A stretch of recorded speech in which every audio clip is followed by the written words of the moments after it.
Reviews. I am Adam. So I recorded this last night, and I felt 8 minutes was not sufficient to properly convey my thoughts in a way that was cohesive and all of that. So I'm re-recording it. So we're going to talk about She-Hulk Attorney at Law, the show after Ms. Marvel from Marvel Studios on Disney Plus. And herein lies, the thing. The show looks pretty interesting in so much as it is different. Which, there are two things that I think I hear people want all the time about, the shows. They want character-driven, and they want different. They don't want the same thing over and over again, or to see the same thing just redone over and over. And they want to see characters that are, that are leading the story. They want to see someone who, has agency and is doing, their thing for a reason. Like, Doctor Strange in the Multiverse of Madness did not have, that for Strange. Like, he is not a character with a ton of agency or a ton of motivation in that movie. Besides the general, we're here to stop the bad guy, there really isn't much for him to try and do over the course of the movie.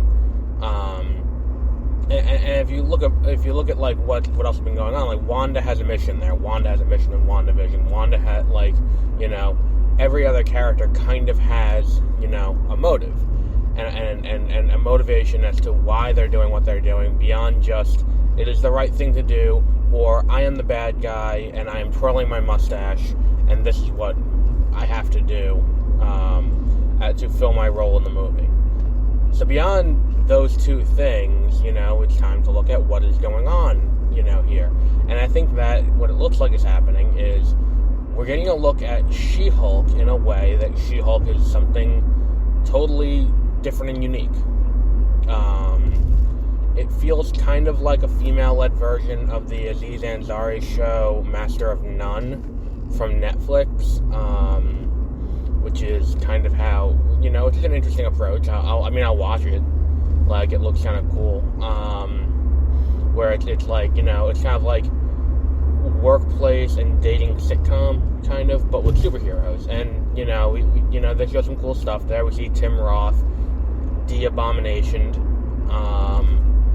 in his, cell. We're going to be seeing a lot of, characters that maybe not a ton of characters we've seen before, but we will be seeing some characters we've seen before, and then some new ones. And it's going to be cool. Like, we get the first look of Jamila Jamil as Titania. So that's, that's always a cool thing to see, that. I'm not entirely sold on her as a character. But, I want to give it a chance before I do it, before I say it's a bad idea entirely.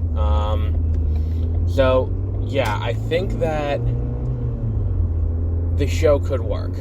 I think it can work. I think there is definitely an avenue where it will work, and I think it will have an audience beyond just the average, the hardcore comic book fan, which is really what they're going for with all of these shows. Like, they don't want just the hardcore comic book fan. Shut the fuck up, progressive thing.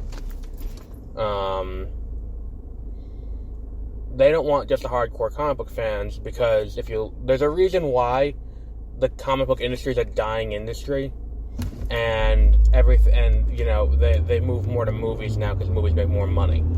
There's a reason for that. They're not looking for just the comic book fans or just the guy from The Simpsons who's in the comic book shop. They're looking for they're looking for the broader audience, and audiences that they haven't tapped into yet.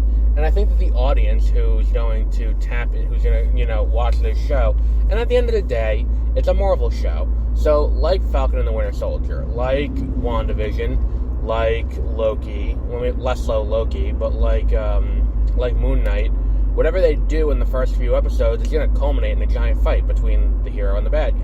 And, that is how this works, and we've seen it play out on screen multiple times on Disney Plus, where it's like, regardless of what happens in the first however many episodes, the final episode will be, what's it called? Will be that, and we'll see how it goes. Now, I have seen some criticisms of the show, and the biggest criticism I've seen is effects. People are being really shitty about the effects, to the point where even Screen Rant, which is an editorial sweatshop of a website that pays piss-poor wages to their writers to write these dumbass editorials with dumbass titles to get people to click on them for rage bait, even they had a take on this within like 2 hours of the trailer going up. And it's one of those things where it's like, come the fuck on. Like, and here's my thing. The effects on the Disney, like, the Marvel Disney Plus shows have been mostly, at worst, okay. I mean, what if I didn't like it all? But I think I'm in the minority on that. I think, fuck me, I'm not gonna get through this light. If you look at it that way, so looking at, the effects of these shows, all of the shows have had moments of, not great to outright shitty effects. And I remember seeing, I saw Moon Knight was the first one that I saw early. And anytime you get these advanced screeners, they always say visual effects may not be final, things may be changed between release and now. Before Peacemaker, I got that warning. Before, Before Naomi, I had that warning.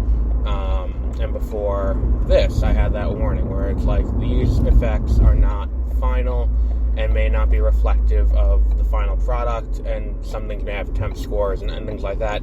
And usually it's not true, from what I've found of the 3 that I've seen. Usually it's not true. There isn't really anything there that's catastrophically wrong or different about the, about the final product that makes it,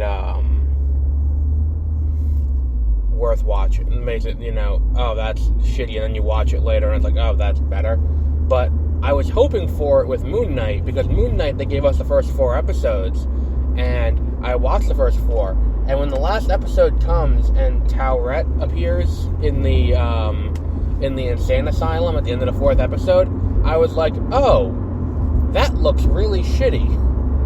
That is not good at all. Hopefully that changes. And then it didn't.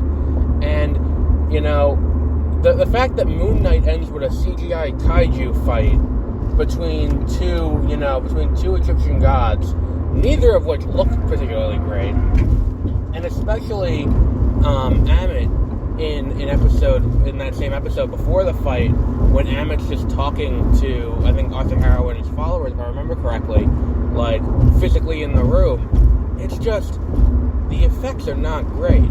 And Multiverse of Madness had a few moments of really shitty effects, too. I'm not even talking about the death of Mr. Fantastic, which, at this point, spoiler warning, but we're beyond that point. The death of Mr. Fantastic, it has, it's not great, but, worse than that is, worse than that is Wanda crawling out of the mirror, or out of the gong in Kamartaj. That looked awful. And then on top of it, leading up to that scene, when it's her and Doctor Strange talking in the sky, there are a few very obvious cuts of her where it's like, oh, she's standing in front of a green screen. Obviously she is, and we know that, but the way it's framed and all of that, you can very obviously tell she's standing in front of a green screen. And then there were similar issues with Hawkeye, where the effects don't always hold up the entire way through Hawkeye. The effects don't always hold up the entire way through WandaVision, especially. There were some moments of shoddy effects. And Falcon and the Winter Soldier, I think, was, had its moments, too. I just can't remember any offhand. But Loki had, like, in the second to last episode when they're in where they send all the shit that gets pruned, like, it is, like, there are a lot of things there that just look kind of wonky, and it's one of those things where it's like, I watch this, you know, like, watching these things, and, oh, wait, I can't go there yet, watching these things and being like, okay, we can put aside the effects and all of that stuff, but this is where we draw the line, and we're like, oh, the effects are shitty here. Number one, it's a trailer for a TV show that's 4 months out, or 3 months out, that comes out in August. So let's, you know, start there to begin with. And then on top of that, to be like, oh, well, the effects don't look great. And it's like, all right, well, you didn't criticize any of the other shows for that, as roundly as we're criticizing this one. In the same way that, like, I know someone who saw the trailer for Ms. Marvel and was like, I'm not interested in watching that at all. And I'm like, oh, why? And he goes, oh, it's a biplane flying overhead. That's completely irrelevant, but I just saw that.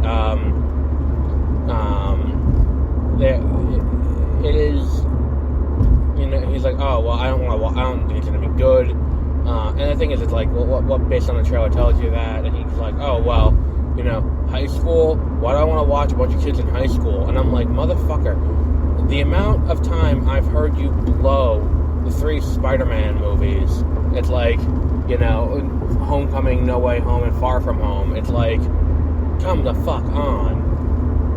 Like, we know, like you like that, it's you don't want to watch this because you don't want to watch a Ms. Marvel show. That's what the problem is. And it's one of those things where it's like, you know, you can't outright say, well, is it because it's a girl, or is it because she's Muslim? Like, what's the problem here? Because you've sat through this before. You have sat through this before. And it's not something new, where it's like, you know, I need to, what's it called? I need to, like, readjust into some entirely new paradigm.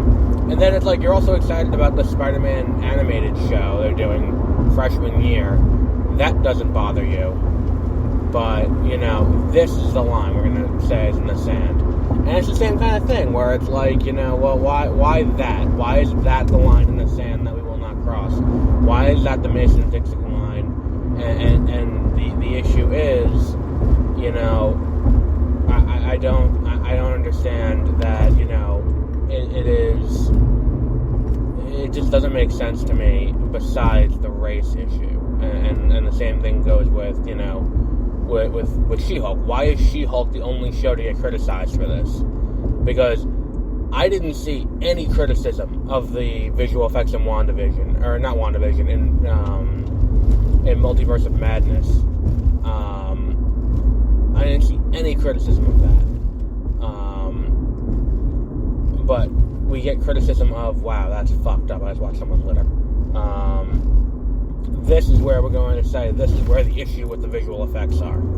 This is where the issue is. And then the other thing is, too, before the trailer dropped, there was like an insider report that said that this show is a mess. Like, it is, quote, a mess. And it's one of those things where it's like, you never see that something's a mess when it's helmed by a man.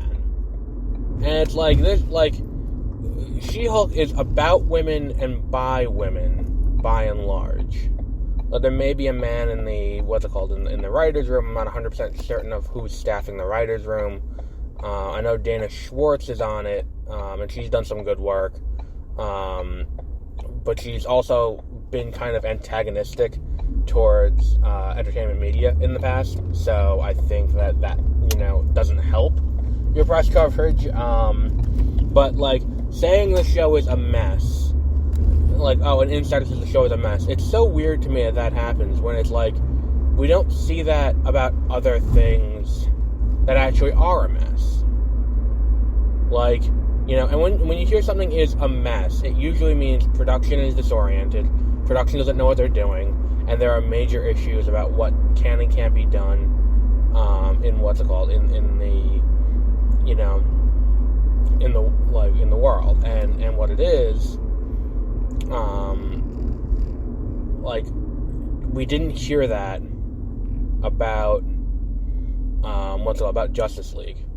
Even with a director switch in the middle of it, there were no inklings that Justice League's theatrical version was going to be as bad as it was. There was no indication that was going to be the case until the movie came out. And there was no indication that there was anything like that, or any, disapproval with the studio to the point where they brought in Joss Whedon to finish it, because it was, for the reasons given about the tragedy in Zack Snyder's life.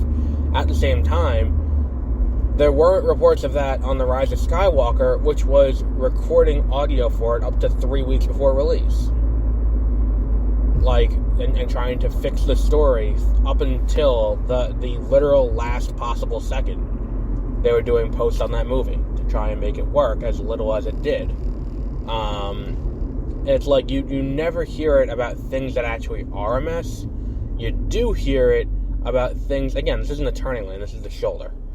You do hear it about things that are helmed by women. Because it's like this, there was a report that it was, there's a report that She-Hulk is going to be a mess. And She-Hulk is the riskiest thing that they've done so far. And it's like, I wholeheartedly disagree. I think that WandaVision is a ton riskier than this, because WandaVision doesn't give you a sense of what's going on until like episode 3 or 4. They kind of just dump you in to they kind of just dump you into the world, and just kind of like, oh, so it's a sitcom with Wanda and Vision. And if it weren't for the fact that if it weren't for the fact that I knew what they were going for, and knew, okay, this is going to eventually go somewhere, I probably would have dropped that show. After the first 2 episodes. That was a ton riskier than anything they're doing in She-Hulk. Arguably, when they do in Falcon the Winter Soldier, the speech that Isaiah gives is riskier than anything they're doing in She-Hulk, from what we know so far. And it's like, Moon Knight is a ton riskier than She-Hulk, because Moon Knight has 2 passing references to the Marvel Cinematic Universe at large, beyond the borders of beyond the borders of Marvel Studio, beyond the borders of its own entity, and it was a huge success and everyone loved it. Why was that not given the same, this is their riskiest thing, if that's the case, if it's the case that that's what they're doing? Why was it not given why was it not given the same, oh, this is why, son of a bitch, you're turning in here. Why was it not given the same, this is a risky endeavor, we should be careful, this is, because that's not, because the thing is, when you say this is risky, it means it's going to be controversial, and there may be things in it that people won't like, which is a very different thing from, oh, this is, good or not good, or anything like that. Saying that something is risky puts the idea in their head that there's something in the show that will be controversial, and that before they watch it, they have to be ready to 100% like it, or 100% dislike it. And that's what that's doing. And a lot of this feels like setting it up for that, in an effort to kind of, torpedo it before it even comes out. So, we'll wrap up there for today, after a nice 20-minute discussion instead of last night's 8-minute discussion. Tonight I will be seeing Downton Abbey, The New Era, or A New Era, whatever the fuck the name of this movie is. I've never seen anything Downton Abbey before. I probably should have watched the first Downton Abbey movie last night, at least, before seeing this. However, we're going to see how well it works for someone who knows absolutely nothing about Downton Abbey. Which is cool. Motherfucker, how slow can you go? So we're gonna test that theory tonight. How well does this work for someone who has not read or watched anything Downton Abbey related? And I have a feeling The answer is going to be not well. So until then, have a great rest of your week.